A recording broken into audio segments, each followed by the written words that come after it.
नमस्कार। आप सभी को नवरात्रि के पावन पर्व की बहुत बहुत शुभकामनाएं। कार्यक्रम में मेरे साथ उपस्थित देश के गृह मंत्री श्री अमित शाह जी, राष्ट्रीय मानव अधिकार आयोग के चेयरपर्सन जस्टिस श्री अरुण कुमार मिश्रा जी, केंद्रीय गृह राज्य मंत्री श्री नित्यानंद राय जी, मानव अधिकार आयोग के अन्य सम्मानित सदस्यगण, राज्य मानव अधिकारी आयोग के सभी अध्यक्षगण, उपस्थित सुप्रीम कोर्ट के सभी माननीय आदरणीय जज महोदय, सदस्यगण, यूएन एजेंसी के सभी प्रतिनिधि, सिविल सोसाइटी से जुड़े साथियों, अन्य सभी महानुभाव, भाई और बहनों, आप सभी को राष्ट्रीय मानव अधिकार आयोग के 28वें स्थापना दिवस की हार्दिक बधाई। ये आयोजन आज एक ऐसे समय हो रहा है जब हमारा देश अपनी आजादी का अमृत महोत्सव मना रहा है। भारत के लिए मानव अधिकारों की प्रेरणा का, मानव अधिकार के मूल्यों का बहुत बड़ा स्रोत आजादी के लिए हमारा आंदोलन, हमारा इतिहास है। हमने सदियों तक अपने अधिकारों के लिए संघर्ष किया। एक राष्ट्र के रूप में, एक समाज के रूप में अन्याय अत्याचार का प्रतिरोध किया। एक ऐसे समय में जब पूरी दुनिया विश्व युद्ध की हिंसा में झुलस रही थी, भारत ने पूरे विश्व को अधिकार और अहिंसा का मार्ग सुझाया। हमारे पूज्य बापू को देश ही नहीं बल्कि पूरा विश्व मानव अधिकारों और मानवीय मूल्यों के प्रतीक के रूप में देखता है। ये हम सबका सौभाग्य है कि आज अमृत महोत्सव के जरिए हम महात्मा गांधी के उन मूल्यों और आदर्शों को जीने का संकल्प ले रहे हैं। मुझे संतोष है कि राष्ट्रीय मानव अधिकार आयोग भारत के इन नैतिक संकल्पों को ताकत दे रहा है, अपना सहयोग कर रहा है। साथियों, भारत आत्मवत् सर्वभूतेषु के महान आदर्शों को, संस्कारों को लेकर, विचारों को लेकर चलने वाला देश है। आत्मवत् सर्वभूतेषु यानी जैसा मैं हूं वैसे ही सभी मनुष्य हैं। मानव मानव में, जीव जीव में भेद नहीं है। जब हम इस विचार को स्वीकार करते हैं तो हर तरह की खाई भर जाती है। तमाम विविधताओं के बावजूद भारत के जनमानस ने इस विचार को हजारों सालों में जीवंत बनाए रखा। इसलिए सैकड़ों वर्षों की गुलामी के बाद भारत जब आजाद हुआ तो हमारे संविधान द्वारा की गई समानता और मौलिक अधिकारों की घोषणा उतनी ही सहजता से स्वीकार हुई। साथियों, आजादी के बाद भी भारत ने लगातार विश्व को समानता और मानवाधिकारों से जुड़े विषयों पर नया पर्सपेक्टिव दिया है, नया विजन दिया है। बीते दशकों में ऐसे कितने ही अवसर विश्व के सामने आए हैं जब दुनिया भ्रमित हुई है, भटकी है, लेकिन भारत मानव अधिकारों के प्रति हमेशा प्रतिबद्ध रहा है, संवेदनशील रहा है। तमाम चुनौतियों के बाद भी हमारी ये आस्था हमें आश्वस्त करती है कि भारत मानव अधिकारों को सर्वोपरि रखते हुए एक आदर्श समाज के निर्माण का कार्य इसी तरह करता रहेगा। साथियों, आज देश सबका साथ, सबका विकास, सबका विश्वास और सबका प्रयास के मूल मंत्र पर चल रहा है। ये एक तरह से मानव अधिकार को सुनिश्चित करने की ही मूल भावना है। अगर सरकार को योजना शुरू करे और उसका लाभ कुछ को मिले, कुछ को ना मिले, तो अधिकार का विषय खड़ा होगा ही। और इसलिए हम हर योजना का लाभ सभी तक पहुंचे, इस लक्ष्य को लेकर चल रहे हैं। जब भेदभाव नहीं होता, जब पक्षपात नहीं होता, पारदर्शिता के साथ काम होता है, तो सामान्य मानवीय के अधिकार भी सुनिश्चित होते हैं। इस 15 अगस्त को देश से बात करते हुए मैंने इस बात पर बल दिया है कि अब हमें मूलभूत सुविधाओं को 100% सैचुरेशन तक लेकर जाना है। ये 100% सैचुरेशन का अभियान समाज की आखिरी पंक्ति में, जिसका अभी हमारे अरुण मिश्रा जी ने उल्लेख किया, आखिरी पंक्ति में खड़े उस व्यक्ति के अधिकारों को सुनिश्चित करने के लिए जिसे पता तक नहीं है कि यह उसका अधिकार है, वो कहीं शिकायत करने नहीं जाता, किसी आयोग में नहीं जाता। अब सरकार गरीब के घर जाकर गरीब को सुविधाओं से जोड़ रही है। साथियों, जब देश का एक बड़ा वर्ग अपनी आवश्यकताओं को पूरा करने में ही संघर्षरत रहेगा, तो उसके पास अपने अधिकारों और अपनी आकांक्षाओं के लिए कुछ करने का ना तो समय बचेगा, ना ऊर्जा और ना ही इच्छा शक्ति। और हम सब जानते हैं, गरीब की जिंदगी में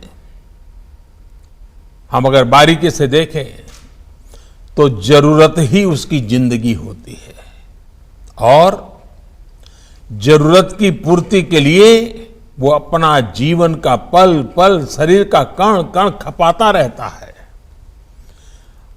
और जब जरूरतें पूरी ना हो तब तक तो उसको ये अधिकार के विषय तक वो पहुंच ही नहीं पाता है। जब गरीब अपनी मूलभूत सुविधाओं, और जिसका अभी अमित भाई ने बड़े विस्तार से वर्णन किया, जैसे शौचालय, बिजली, स्वास्थ्य की चिंता, इलाज की चिंता, इन सब से जूझ रहा हो और कोई उसके सामने जाकर उसके अधिकारों की लिस्ट गिनाने लगे, तो गरीब सबसे पहले यही पूछेगा कि क्या ये अधिकार उसकी आवश्यकताएं पूरी कर पाएंगे। कागज में दर्ज अधिकारों को गरीब तक पहुंचाने के लिए पहले उसकी आवश्यकता की पूर्ति किया जाना बहुत जरूरी है। जब आवश्यकताएं पूरी होने लगती हैं तो गरीब अपनी ऊर्जा अधिकारों की तरफ लगा सकता है, अपने अधिकार मांग सकता है। और हम सब इस बात से भी परिचित हैं कि जब आवश्यकता पूरी होती है, अधिकारों के प्रति सतर्कता आती है, तो फिर आकांक्षाएं भी उतनी ही तेजी से बढ़ती है। ये आकांक्षाएं जितनी प्रबल होती है, उतना ही गरीब को गरीबी से बाहर निकलने की ताकत मिलती है। गरीबी के दुष्चक्र से बाहर निकलकर वो अपने सपने पूरे करने की ओर बढ़ चलता है। इसलिए जब गरीब के घर शौचालय बनता है, उसके घर बिजली पहुंचती है, उसे गैस कनेक्शन मिलता है, तो ये सिर्फ एक योजना का उस तक पहुंचना ही नहीं होता। ये योजनाएं उसकी आवश्यकता पूरी कर रही हैं, उसे अपने अधिकारों के प्रति जागरूक कर रही हैं, उसमें आकांक्षा जगा रही है। साथियों, गरीब को मिलने वाली ये सुविधाएं उसके जीवन में डिग्निटी ला रही है, उसकी गरिमा बढ़ा रही है। जो गरीब कभी शौच के लिए खुले में जाने को मजबूर था, अब गरीब को जब शौचालय मिलता है तो उसे डिग्निटी भी मिलती है। जो गरीब कभी बैंक के भीतर जाने की हिम्मत नहीं जुटा पाता था, उस गरीब का जब जनधन अकाउंट खुलता है तो उसमें हौसला आता है, उसकी डिग्निटी बढ़ती है। जो गरीब कभी डेबिट कार्ड के बारे में सोच भी नहीं पाता था, उस गरीब को जब रुपे कार्ड मिलता है, जेब में जब रुपे कार्ड होता है तो उसकी डिग्निटी बढ़ती है। जो गरीब कभी गैस कनेक्शन के लिए सिफारिशों पर आश्रित था, उसे जब घर बैठे उज्ज्वला कनेक्शन मिलता है तो उसकी डिग्निटी बढ़ती है।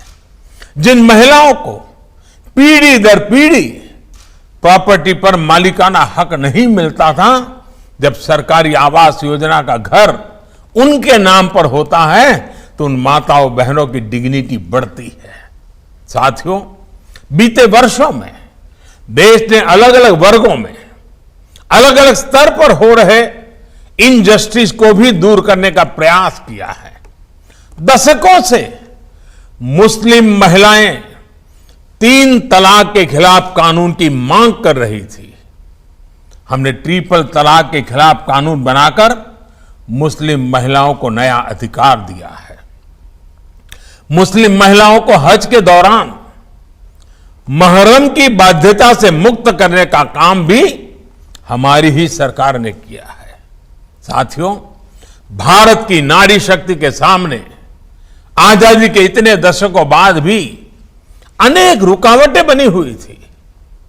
बहुत से सेक्टर्स में उनकी एंट्री पर पाबंदी थी।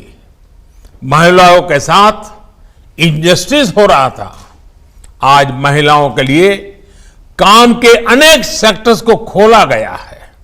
वो 24 घंटे सुरक्षा के साथ काम कर सके, इसे सुनिश्चित किया जा रहा है।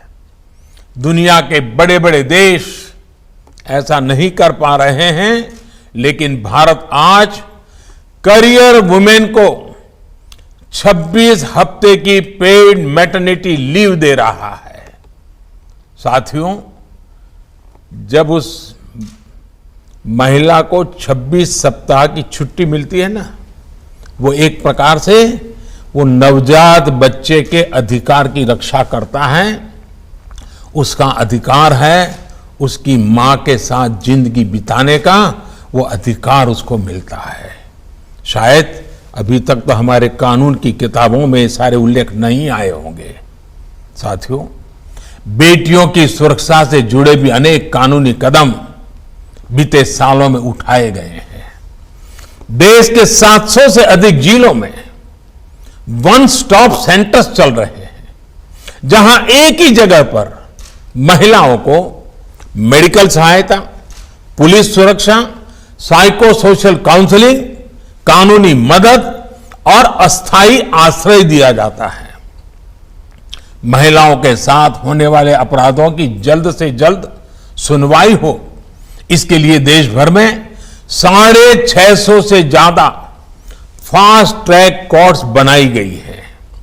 रेप जैसे जघन्य अपराध के लिए मौत की सजा का प्रावधान भी किया गया है।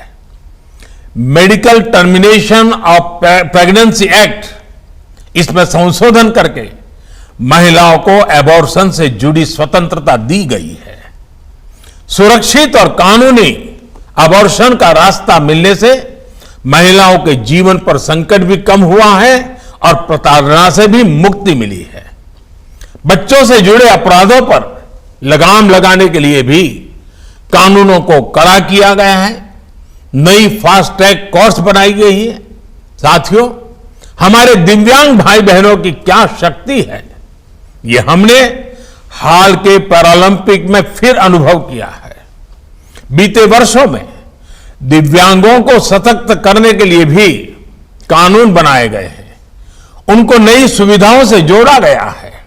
देश भर में हजारों भवनों को, सार्वजनिक बसों को, रेलवे को दिव्यांगों के लिए सुगम हो, लगभग 700 वेबसाइट्स को दिव्यांगों के अनुकूल तैयार करना हो, दिव्यांगों की सुविधा के लिए विशेष सिक्के जारी करना हो, करेंसी नोट भी, आपको शायद कई लोगों को मालूम नहीं होगा, अब जो हमारी नई करेंसी है उसमें दिव्यांग यानी जो प्रज्ञाचक्षु हमारे भाई बहन हैं वे उसको स्पर्श करके ये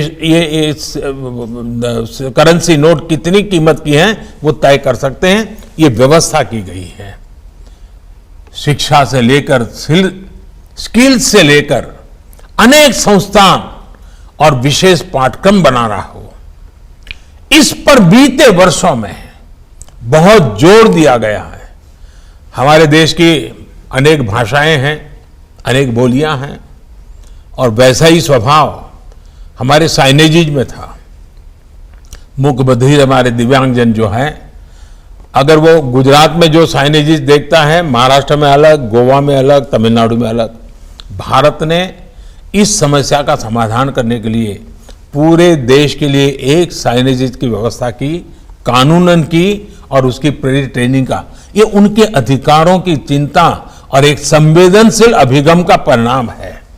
हाल ही में ही देश की पहली साइन लैंग्वेज डिक्शनरी और ऑडियो बुक की सुविधा देश के लाखों दिव्यांग बच्चों को दी गई है, जिससे वे ई लर्निंग से जुड़ सके।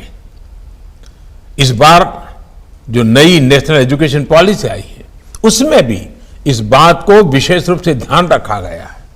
इसी तरह ट्रांसजेंडर व्यक्तियों को भी बेहतर सुविधाएं और समान अवसर देने के लिए transgender persons protection of rights कानून बनाया गया है। गुमंतु और अर्ध गुमंतु समुदायों के लिए भी डेवलपमेंट एंड वेलफेयर बोर्ड की स्थापना की गई है। लोक अदालतों के माध्यम से लाखों पुराने केसेस का निपटारा होने से अदालतों का बोझ भी कम हुआ है और देशवासियों की भी बहुत मदद मिली है। ये सारे प्रयास समाज में हो रहे इनजस्टिस को दूर करने में बड़ी भूमिका निभा रहे हैं। साथियों, हमारे देश ने कोरोना की इतनी बड़ी महामारी का सामना किया, सदी की इतनी बड़ी आपदा जिसके आगे दुनिया के बड़े बड़े देश भी डगमगा गए। पहले की महामारियों का अनुभव है कि जब इतनी बड़ी आबादी त्रासदी आती है, इतनी बड़ी आबादी हो, तो उसके साथ समाज में अस्थिरता भी जन्म लेती है। लेकिन देश के सामान्य मानवीय के अधिकारों के लिए भारत ने जो गया, उसने तमाम आशंकाओं को गलत साबित कर दिया।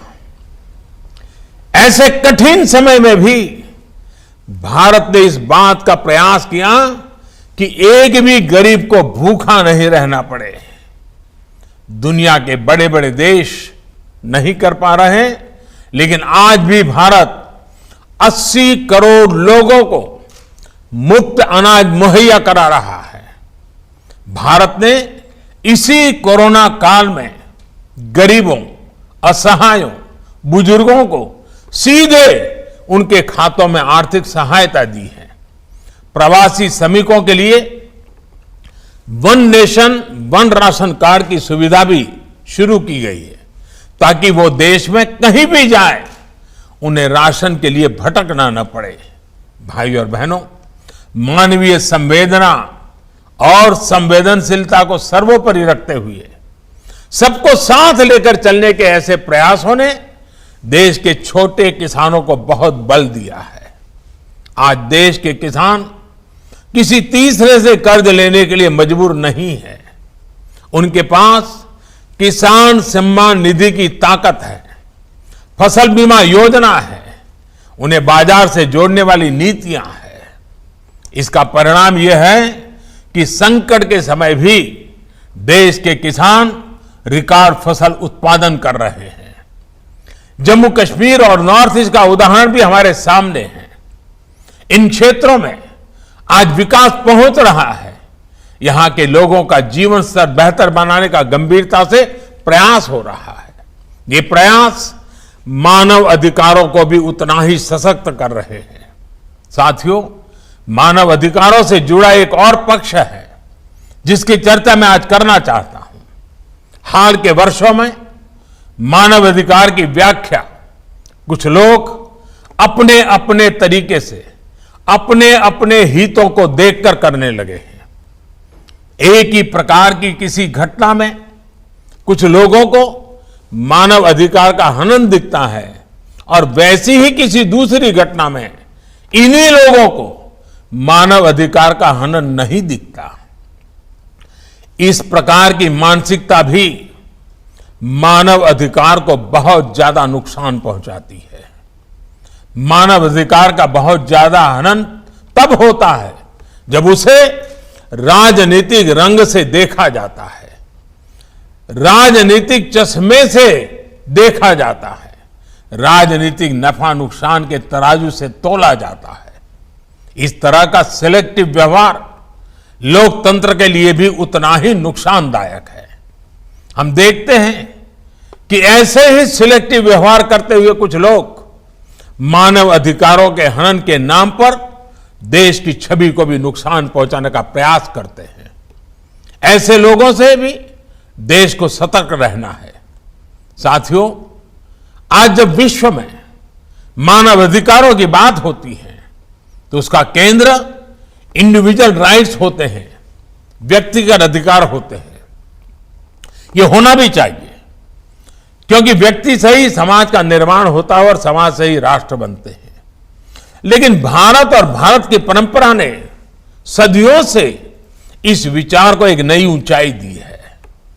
हमारे यहां सदियों से शास्त्रों में बार बार इस बात का जिक्र किया जाता है, आत्मनः प्रतिकूलानि परेशान न समाचारेत, यानी जो अपने लिए प्रतिकूल हो वो व्यवहार दूसरे किसी भी व्यक्ति के साथ न करें।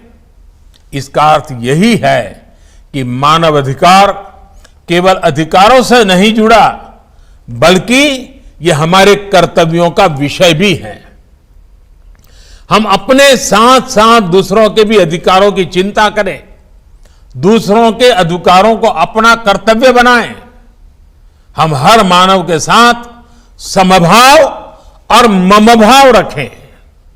जब समाज में यह सहजता आ जाती है तो मानव अधिकार हमारे समाज का जीवन मूल्य बन जाता है।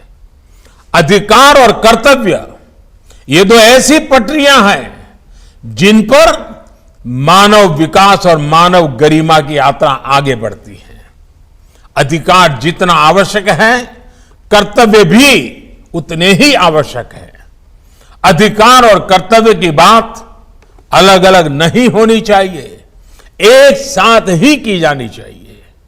यह हम सभी का अनुभव है कि हम जितना कर्तव्य पर बल देते हैं उतना ही अधिकार सुनिश्चित होता है। इसलिए प्रत्येक भारतवासी अपने अधिकारों के प्रति सजग रहने के साथ ही अपने कर्तव्यों को उतनी ही गंभीरता से निभाएं। इसके लिए भी हम सब ने मिलकर के निरंतर प्रयास करना पड़ेगा, निरंतर प्रेरित करते रहना होगा। साथियों, ये भारत ही है जिसकी संस्कृति हमें प्रकृति और पर्यावरण की चिंता करना भी सिखाती है। पौधे में परमात्मा, ये हमारे संस्कार है। इसलिए हम केवल वर्तमान की चिंता नहीं कर रहे हैं, हम भविष्य को भी साथ लेकर चल रहे हैं। हम लगातार विश्व को आने वाली पीढ़ियों के मानव अधिकारों के प्रति भी आगाह कर रहे हैं। इंटरनेशनल सोलर अलायंस हो, रिन्यूएबल एनर्जी के लिए भारत के लक्ष्य हो, हाइड्रोजन मिशन हो, आज भारत सस्टेनेबल लाइफ और इको फ्रेंडली ग्रोथ की दिशा में तेजी से आगे बढ़ रहा है। मैं चाहूंगा कि मानव अधिकारों की दिशा में काम कर रहे हमारे सभी प्रबुद्धगण, सिविल सोसाइटी के लोग इस दिशा में अपने प्रयासों को बढ़ाएं। आप सबके प्रयास लोगों को अधिकारों के साथ ही कर्तव्य भाव की ओर प्रेरित करेंगे। इन्हीं शुभकामनाओं के साथ मैं अपनी बात समाप्त करता हूं। आप सभी का बहुत बहुत धन्यवाद।